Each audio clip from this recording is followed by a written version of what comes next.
Desde mi punto de vista, lo primero que hay que entender es por qué no funciona el socialismo. Es decir, por qué el socialismo conduce sistemáticamente al fracaso. Digo, al margen que se cargaron con 150 millones de vidas humanas con esa idea estúpida de ponerlo por la fuerza, ¿no? Entonces, me parece que lo primero que uno tiene que comprender es cómo funciona el sistema de precios. Básicamente, el sistema de precios tiene que ver con un par de instituciones que son los intercambios voluntarios, a ver si me entienden, intercambios voluntarios. Es decir, nadie hace transacciones si espera estar peor después de la transacción. ¿Ok? Digamos, todos lo hacen esperando ganar algo. Y las dos partes se benefician con el intercambio. Y la segunda es el dinero. De este modo, cuando ustedes entregan dinero a cambio de un bien, eso genera un registro histórico que se llama precio, que es un registro histórico. Ese precio se vuelve una señal que se transmite al resto del sistema económico, porque lo que es muy importante es que el conocimiento está disperso a lo largo de todos los individuos de la economía. Pero lo fabuloso de la magia del sistema de precios es que hace que nos coordinemos en torno de esa señal, donde cada uno decidirá si quiere comprar o vender o no hacer nada respecto a un determinado bien, a un determinado precio. ¿Esto qué quiere decir? Que los agentes entonces empiezan a colaborar en el proceso de mercado en función de la señal del precio. Y en la medida que la demanda supere la oferta, el precio tenderá a subir, mientras que cuando la oferta exceda la demanda, el precio tenderá a caer. Y eso logra que todo ese conocimiento disperso sea utilizado por los agentes en favor de toda la economía. La idea de la mano invisible de Adam Smith, cada uno guiado por sus propios deseos, contribuye al bienestar general. Es decir, la población se coordina para hacer trabajar el sistema de información y que toda esa información que está dispersa actúe como una unidad. Y esa es la magia del sistema de precios. Una vez que uno entiende cómo funciona la lógica del mercado, entonces uno debería preguntarse por qué aparece la intervención del Estado. Donde la intervención del Estado siempre, por definición, es violenta. Básicamente porque lo que hace es vulnerar los resultados emergentes de los intercambios voluntarios hechos por la gente. Por eso siempre la intervención del Estado es violenta, siempre genera daños. Básicamente los tipos de intervención que ejecuta el Estado son de tres tipos. El primer tipo de violencia que genera es lo que se llama la violencia autística. La violencia autística es, por ejemplo, la que aplicaron durante la Revolución Rusa, donde básicamente la gente tenía que entregar sus propiedades o los mataban. Es decir, el Estado toma algo a cambio de nada. En este caso, digamos, tomaban vidas humanas. Aquellos que no se sometían al régimen, aquellos que no se sometían a esa idea de que la sociedad está por encima del individuo, eran aniquilados.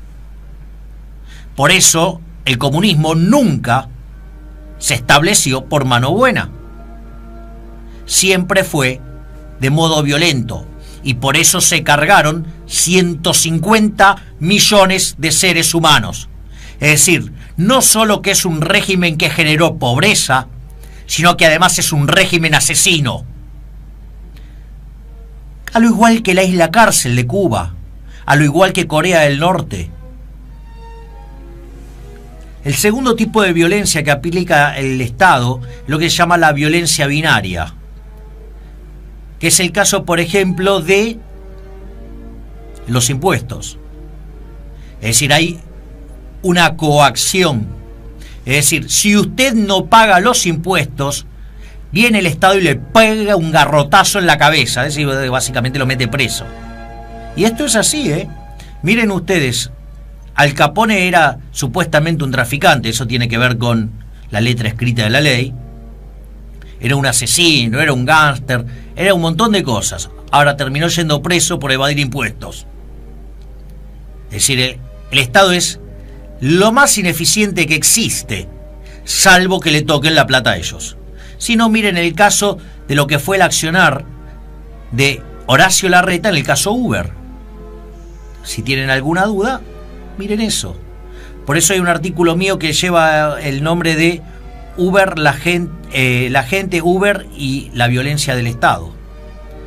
Básicamente inspirado en el libro de Rothbard, El hombre, la economía y el Estado. O sea, la gente Uber y la violencia del Estado era el artículo mío, que está en Infobae. El tercer tipo de violencia que aplica el gobierno o el Estado es lo que se llama la violencia triangular.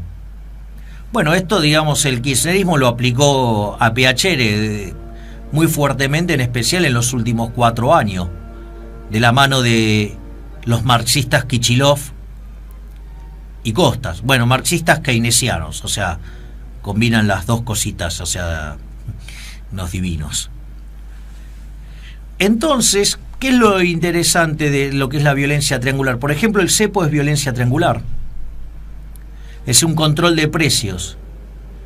Y eso genera daños directos y daños indirectos. Es decir, aquellos que querían comprar y vender dólares eran afectados negativamente por la restricción de el gobierno en que uno se podía comprar o vender dólares libremente. Y como lo pusieron debajo del nivel de equilibrio, había un exceso de demanda, que eso derivó en que el gobierno, de 52.000 millones de dólares de reservas, entregara prácticamente la situación en términos negativos, ¿no? Porque cuando ustedes limpiaban los encajes de los bancos, la deuda con China tomada para financiar este delirio y la deuda con importadores, efectivamente las reservas netas de Argentina eran negativas. O sea, que además generaron esa situación, generaron el problema del sobrante de dinero, y ese exceso de demanda que se traducía en el mercado cambiario traía como consecuencias en el resto de los mercados un exceso de oferta, que implicaba caída del PBI per cápita en el mercado de bienes, que implicaba caída de la demanda de trabajo en el mercado de trabajo, con lo cual, digamos, el gobierno, ¿cómo lo ocultaba? Lo ocultaba de dos maneras. Lo ocultaba mintiendo las estadísticas de la gente que quería trabajar, o sea, de la población económicamente activa, y lo mentía contratando empleados públicos.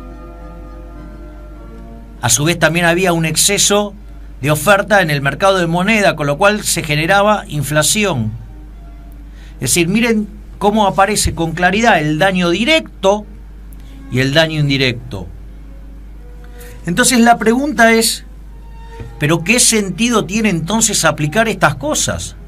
Si cada vez que se aplican generan un desastre económico, y ese desastre económico genera más demanda de intervención, y esa mayor demanda de intervención implica un avance sobre las libertades individuales, que cuando ese avance se profundiza y adquiere una determinada posición del Estado adentro de la economía, esto deriva ¿en qué? Deriva en una solución totalitaria. Entonces la pregunta es, ¿por qué el socialismo es un error teórico? Y básicamente hay dos argumentos. Dos familias de argumentos, por decirlo de alguna manera. Están los argumentos de índole estática y están los argumentos de índole dinámica. El primer problema del socialismo es la información. Es decir, cómo ustedes logran reemplazar el mecanismo de coordinación del mercado, donde el conocimiento disperso en la cabeza de cada uno de nosotros en la sociedad, lo usamos para coordinarnos en función de eliminar la escasez. En el sentido de que no haya exceso de demanda, estoy hablando, ¿no? Si no estaríamos en el cielo y sería, la dinámica del problema sería distinta. Fíjense que es imposible poder recolectar toda esa información y que pueda ser manejada por un solo ser humano. O sea, es imposible que un ser humano pueda tener conciencia de lo que pasa en todos los bienes, en todos los mercados de bienes, pasado, presente, futuro, conociendo tanto las tecnologías de hoy, del pasado y del futuro, conociendo las preferencias de los individuos, tanto pasadas, presentes como futuras. De ahí que el último libro de Hayek se llamaba La fatal arrogancia, porque el único que podría tener omnisciencia, omnipresencia y omnipotencia para hacer todas esas tareas sería Dios.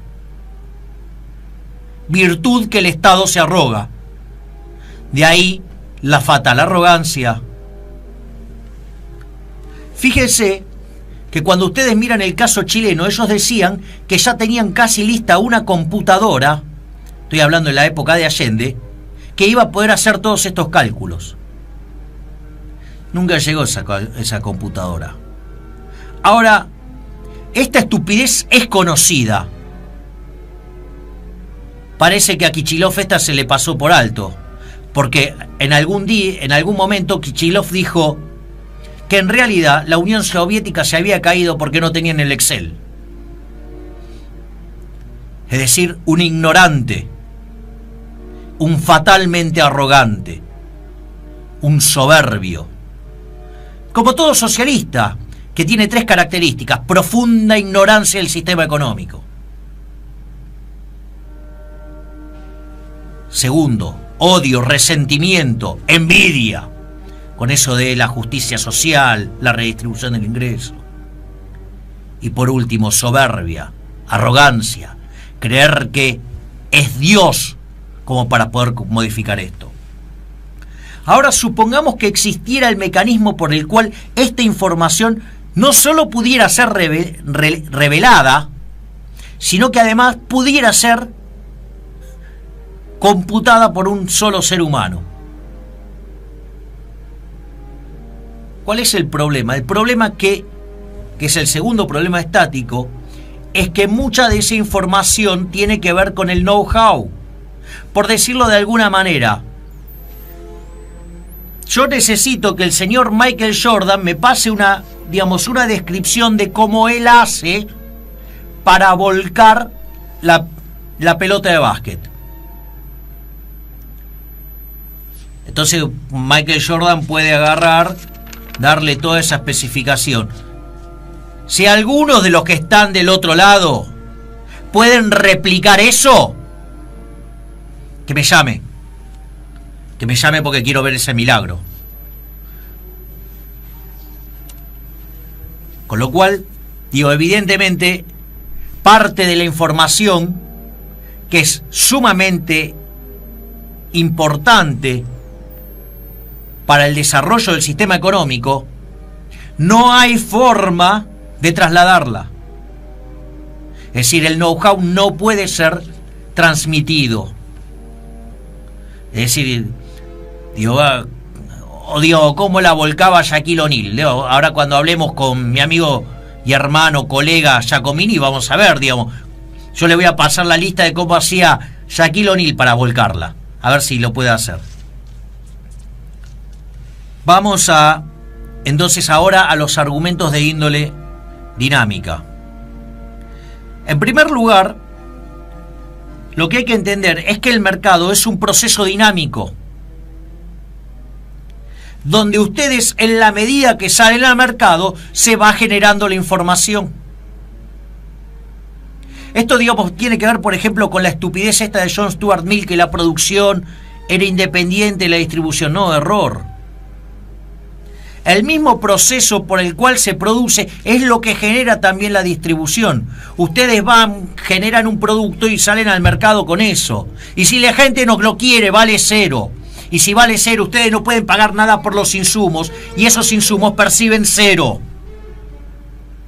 Y cada factor entonces viene retribuido por lo que se llama el valor del producto marginal, que se compone del precio, donde entran las preferencias, ¿sí?, y la escasez. Y por otro lado entra la productividad, y la conjunción de esos elementos determina la retribución del factor. Pero como las preferencias no son constantes en el tiempo, como el entorno no es constante todo el tiempo, ese set de información va cambiando y el empresario se tiene que ir adaptando. Es decir, yo hoy salgo con un producto y las preferencias cambiaron y quebré. Entonces eso lo que va a hacer es que los precios cambien, y eso va a empezar a mandar señales, y los agentes se coordinarán, ¿sí?, y se tomarán lugar los ajustes. Porque por eso es tan importante el beneficio como un mecanismo de llevar los recursos al lugar donde hacen falta. Entonces, ¿qué es lo que pasa? Cuando se da esta situación, toda la información que recibe el órgano de planificación central siempre es información vieja. No es la información que se genera en el proceso de mercado de modo dinámico y que permite que el sistema funcione. Por eso siempre el socialismo es torpe, por eso siempre llega tarde, por eso siempre hace todo mal. Y cuando el órgano de control se da cuenta de esto, llega a lo que se llama la paradoja de la intervención. ¿Por qué? Porque si interviene, daña el funcionamiento del sistema económico. Y si no interviene, no tiene razón de ser su existencia.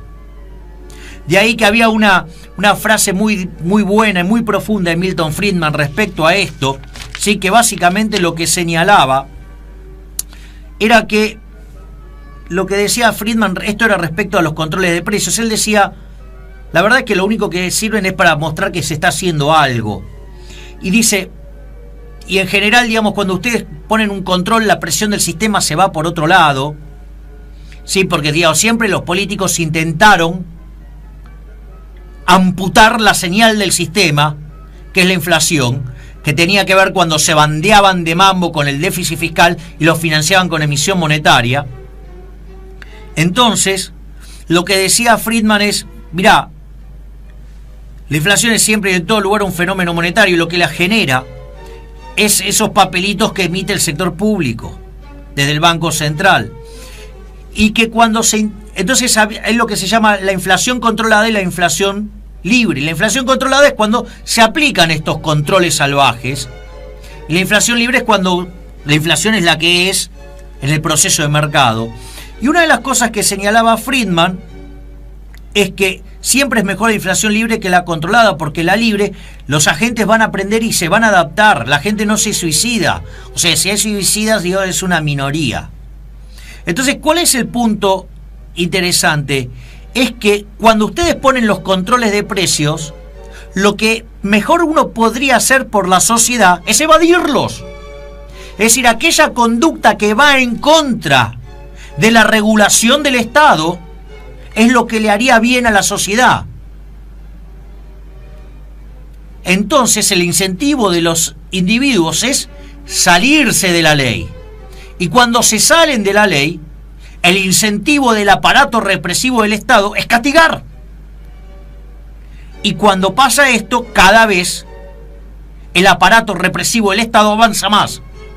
y termina vulnerando las libertades individuales. En definitiva, el socialismo conduce a un caos en lo económico. Y ese desastre en lo económico deriva en intervenciones cada vez más violentas por parte del plano político, que a la postre termina fulminando las libertades individuales. De hecho, el caso de Venezuela es emblemático. Quisieron Estado presente y tuvieron Estado presente, con todos los daños directos e indirectos. ¿Sí?